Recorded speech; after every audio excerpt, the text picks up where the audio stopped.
Hello everyone, उम्मीद करता हूँ आप सब लोग बहुत अच्छे होंगे। हम लोगों ने लास्ट ईयर क्वेश्चन पेपर देखा है, तो सब क्वेश्चंस पेपर में हम लोगों को इस टाइप के क्वेश्चन ज़रूर दिखाई दे रहे हैं। कभी यहाँ पर बेलन बोल देता है, कभी शंकु बोल देता है, और फिर हमें एक रिलेशन फाइंड करने के लिए बोल दिया था कि भैया एक रिलेशन आप फाइंड करके दिखा दीजिए, जैसे कि इस क्वेश्चन में बोला गया है। ठीक है, आओ क्वेश्चन को समझते हैं।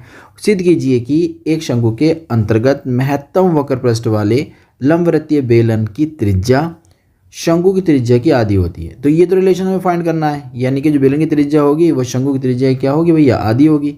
ये तो हमें फाइंड करके दिखाना है। लेकिन साथ ही साथ हमें एक बात और भी देखनी है कि वक्रपृष्ठ जो होना चाहिए वो महत्तम होना चाहिए।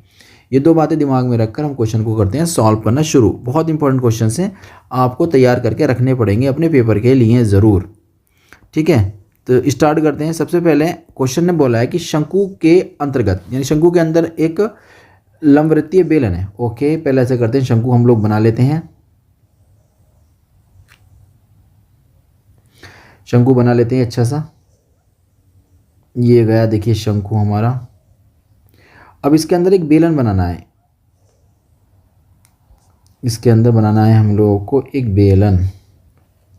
ठीक है, एक बेलन हम लोग बना रहे हैं। क्या ना अंतर्गत, अंतर्गत का मतलब अंदर बेलन बनाना है आपको। ओके, इतना हो गया। चलिए, शंकु के अंदर बेलन आ गया। फिर आगे क्वेश्चन कहता है कि भैया वक्रपृष्ठ जो होना चाहिए, यानी किसका, बेलन का वक्रपृष्ठ जो होना चाहिए वो महत्तम होना चाहिए। तो वक्रपृष्ठ को महत्तम दिखाना है तो हमें सारी बातें लिखनी पड़ेंगी। तो ऐसा करते हैं, बेलन की जो त्रिज्या है उसका नाम रख देते हैं हम लोग आर। जो बेलन की त्रिज्या है उसका नाम रख देते हैं हम लोग आर। ये आर हो जाएगा। ठीक है, शंकु त्रिज्या यहाँ से शुरू होगी ना, तो यहाँ से यहाँ तक कैपिटल आर हम बोल देते हैं। और बेलन की जो हाइट है यानी कि एच है वो होगी ये, तो इसको हम नाम दे देते हैं स्मॉल एच। और जो शंकु की हाइट है उसका नाम कैपिटल एच रख देते हैं हम लोग।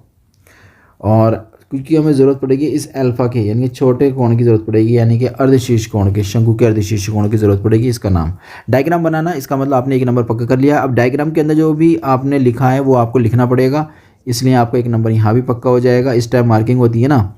तो बेलन की त्रिज्या कितनी बनी देखिए, आपने खुद कंसिडर करी है। त्रिज्या आपने आर कंसिडर करी है बेलन की, और ऊंचाई जो कंसिडर करी है आपने बेलन की वो स्मॉल एच है। ठीक है, अब बात करते हैं शंकु की। शंकु की त्रिज्या कितनी कंसीडर करी है आपने, कैपिटल आर करी है। और ऊंचाई अपने कैपिटल एच करी है। और जो कोण बनाया ना उसको कहते हैं अर्धशीर्ष कोण। तो अर्धशीर्ष कोण जो बनाया है आपने वो लिया है अल्फा। ठीक है, किस पर काम करना है आपको करना है बेलन के वक्रपृष्ठ पर। क्वेश्चन ने साफ साफ बेलन के वक्रपृष्ठ पर काम करना है। तो ठीक है, तो बेलन का वक्रपृष्ठ ले लीजिए। बेलन का वक्रपृष्ठ, इसको कोई भी सिंबल ले सकते हैं आप। मान लीजिए आपने सिंबल सी ले लिया, इसका फॉर्मूला होता था 2πr(h) है ना, 2πr(h). अब हमें इसका महत्तम निकालना है। महत्तम निकालने के लिए इसका अवकलन करना पड़ेगा। लेकिन अब बता, सबसे बड़ी प्रॉब्लम हम लोगों के सामने क्या आ गई, सबसे बड़ी प्रॉब्लम हमारे सामने ये आ गई है कि यहाँ पर जो बेलन है ना उसके दो चर हैं, एक तो आर है और एक एच है। तो जब हम निकालेंगे तो dr/d(c/dr) निकालें या dc/dh निकालें, तो हमारे सामने सबसे बड़ी प्रॉब्लम ये आ जाएगी, क्योंकि ये दोनों एच जो हैं, दोनों चर जो हैं ये बेलन के हैं। तो बेलन का हम लोग अवकलन जो करेंगे बेलन के वक्रपृष्ठ का, तो अवकलन वो आर के साथ करें या एच के साथ करें, ये हमारे सामने सबसे बड़ी प्रॉब्लम होगी। तो इस प्रॉब्लम का सॉल्यूशंस करना है, यानी कि इसको खत्म करना है। तो खत्म करने के लिए हम लोगों को आर या एच में से एक खत्म करना पड़ेगा। तो जो अर्धशीर्ष कोण है इस पर काम करते हैं। तो देखो ध्यान समझिएगा, ये बस एक पॉइंट है, कुछ नहीं है इस क्वेश्चन के अंदर। तो अर्धशीर्ष कोण लेते हैं हम लोग, पहले ध्यान समझिएगा, बड़ा मजा आएगा। तो पहले देखो इतना सा कोण ले लेते हैं हम, दिखाई दे रहा है आपको इतना, ये इतना सा कोण। तो सामने वाला तो क्या हो जाएगा, एंगल के सामने लंब कहलाएगा। तो लंब है, लंब कितना है मेरा, ये लंब तो ये इसके बराबर होगा ना। और ये क्या है मेरी त्रिज्या, इसका मतलब त्रिज्या हो गई। ये ऊंचाई कितनी होगी बताओ, यहाँ से लेके यहाँ तक ये हाइट कितनी होगी।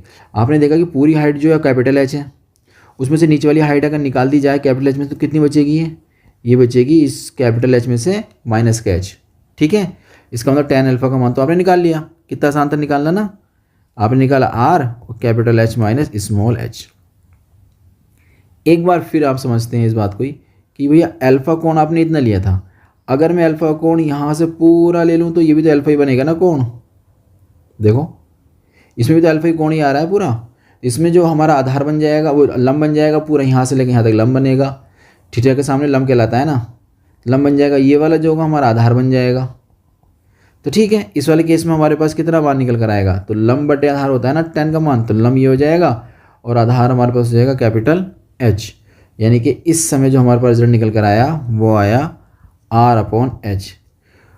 बस इसी रिलेशन से हमें स्मॉल r या स्मॉल h का मान फाइंड करना है, जो आपके लिए आसान लगे। देखो मुझे साफ साफ दिखाई दे रहा है स्मॉल r का मान। अगर मैं इस नंबर को इधर भेज दूंगा तब, तो R/H bracket capital H minus small h, ये मेरे को साफ साफ दिखाई दे रहा है। तो मैंने क्या काम करा, इसे क्वेश्चन नंबर 2 कह दिया। तो समीकरण 1 व समीकरण 2 से लिख देंगे हम लोग। समीकरण 1 व 2 से, तो समीकरण 2 से क्या करा, C का मान क्लियर करेंगे। तो 2 पाई R का मान डाल दिया, capital R/H bracket small h उसमें से माइनस कर देंगे। बाहर ये वाला जो h था, ये वाला जो h था ये हम बाहर लिखा देंगे, ये h हमारा यहाँ आ जाएगा। ठीक है, इतना हमारा हो चुका। Any doubt? अब हम जो R H दे रखा है उसको अंदर एंटर करा देंगे। तो 2 पाई कैपिटल R/H ब्रैकेट में कैपिटल H स्मॉल h और स्मॉल h का स्क्वायर हो जाएगा। यहाँ तक कोई दिक्कत नहीं आई है ना। अब हम करेंगे इसका अवकलन। तो अवकलन कर दीजिए differential with respect to h। अब सवाल मन में यह आ गया होगा आपकी कि भाई यहाँ तो r भी आ गया, यहाँ तो ये वाला h भी आ गया, स्मॉल h भी, अब तो 3-4 आ चुके हैं। ऐसा नहीं है, आप ये बताइए c किसका है। c है सिर्फ बेलन का, है ना। और बेलन का जब, अब आप बेलन के किसी भी फंक्शन का, यानी कि या तो वक्र पृष्ठ का या उसका आयतन का अगर हम अवकलन करते हैं तो हमें यहाँ जो रखना होता है वो चर रखना होता है। r या h वो किसका होना चाहिए, बेलन का होना चाहिए। बाकी सारे कांस्टेंट हो जाते हैं। इसका मतलब ये हुआ कि r भी कांस्टेंट और कैपिटल H भी कांस्टेंट, ये कांस्टेंट है। तो सिर्फ हमारे पास जो चर बचा वो है हमारे पास ओनली बेलन का h। इसलिए difference with respect to h हमने इसका अवकलन कर दिया। किसके साथ कर दिया, स्मॉल h के साथ। तो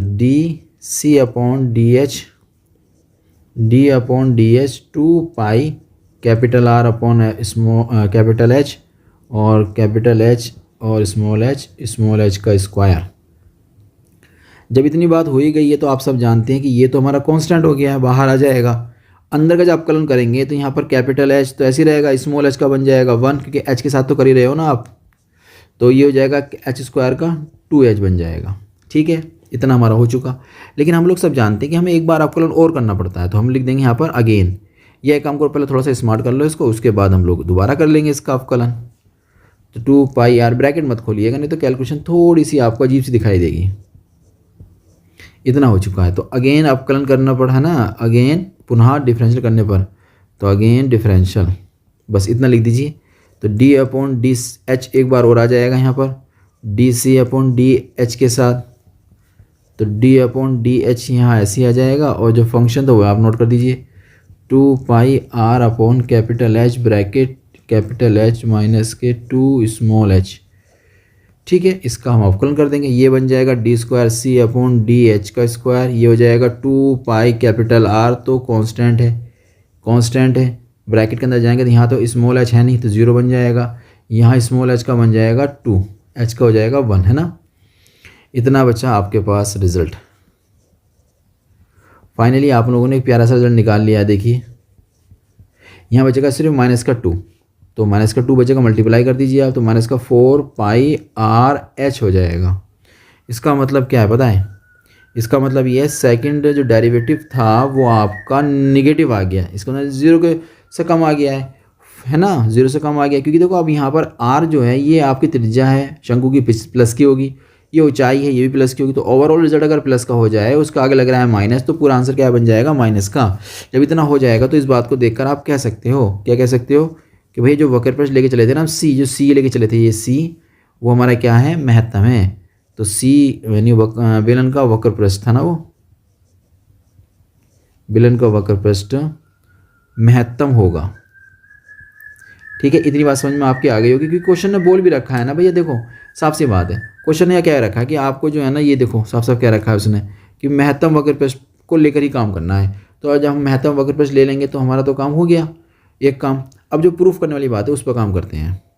अच्छा, फर्स्ट डेरिवेटिव को हम लोग जीरो के बराबर रखते हैं, तो फर्स्ट डेरिवेटिव क्या है हमारा, देखते हैं कहाँ गया, ये रहा। इसको हम जीरो के बराबर रख देंगे, तो 2 pi R upon H, 2 pi capital R upon H, bracket में था कैपिटल एच माइनस के 2 स्मॉल एच था, बराबर ज़ीरो। एक बार चेक कर लें, हाँ यही था, कैपिटल एच माइनस के 2 स्मॉल एच। अब यहाँ से चला जाएगा, रिजल्ट जीरो में बचेगा कौन, कैपिटल एच माइनस के 2 स्मॉल एच बराबर ज़ीरो। तो यहाँ से कैपिटल एच का मान निकाल लेंगे, 2 स्मॉल एच आ जाएगा। इस वैल्यू को पुट कर देंगे हम लोग, पुटिंग इन 2 क्यों पुट करेंगे, देखो भाई साफ सी बात है, क्वेश्चन ने क्या रखा है, शंकु की त्रिज्या और बेलन की त्रिज्या के बारे में, तो हमें त्रिज्या पर काम करना है ना। तो त्रिज्या हमने निकाली थी ना, ये निकाली, देखो समीकरण नंबर 2 दिखाई दे रही है आपको, ये समीकरण नंबर 2। इस समीकरण नंबर 2 में हम क्या करेंगे, इस कैपिटल एच का जो मान हमने निकाला वो यहाँ पुट कर देंगे। ओके, चलिए तो देखिए, देखते हैं कितना आता है।